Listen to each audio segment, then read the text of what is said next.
प्रभु यीशु मसीह का नाम से सबको जय मसीह की। आज का वचन है लूका रचित सुसमाचार पतरस और यहूदा के बारे में।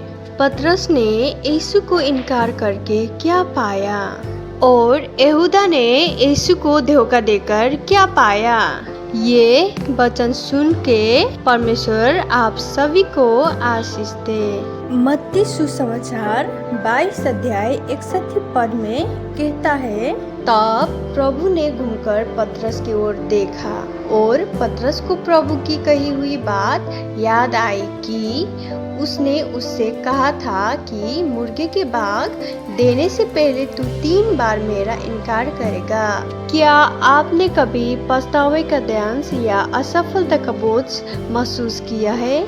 आज की कहानी में पतरस द्वारा यीशु को अस्वीकार करना और उसके बाद की घटनाएं हमें हमारे चुनाव के गहन प्रभाव और यीशु की समझ और अनुग्रह की गहराई की याद दिलाती है। यीशु को गिरफ्तार किए जाने के बाद उन्हें पूछताछ के लिए अन्नास और फिर कैफा के पास ले जाया गया। पतरस दूर से ही अपने स्वामी के करीब रहने की कोशिश कर रहा था, लेकिन उसे पहचानने जाने का डर था। जब उससे पूछताछ की गई तो पतरस ने 3 बार यीशु को जानने से इनकार कर दिया। जब मुर्गे ने बाग दी तो पतरस और यीशु की आंखें मिल गई और पतरस को यीशु की अपने इनकार के बारे में की गई भविष्यवाणी याद आ गई। हमें अपनी कमजोरी के क्षणों के बारे में क्या सिखाती है?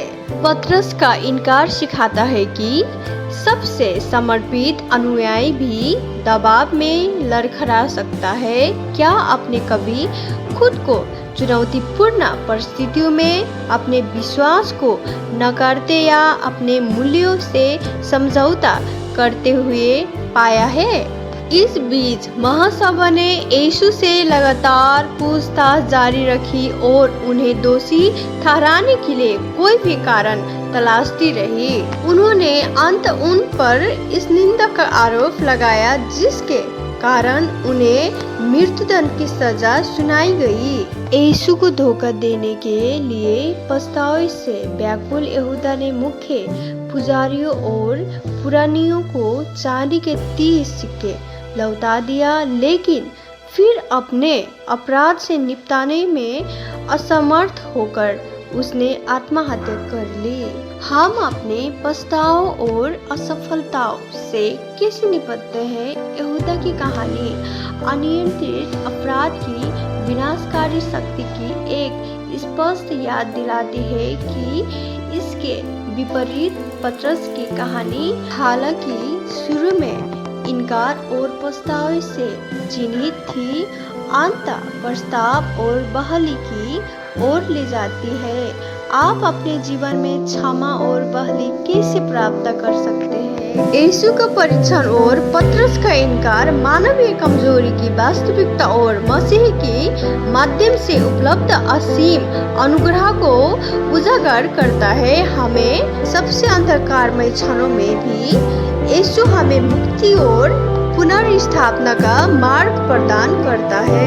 क्या आप उसकी कृपा को स्वीकार करने और उससे अपने जीवन में परिवर्तन लाने की अनुमति देने के लिए तैयार हैं? इस सप्ताह अपने विश्वास में किसी भी पिछले इनकार या समझौता के लिए क्षमा मांगने पर ध्यान केंद्रित करें। प्रार्थना में समय बिताए, यीशु से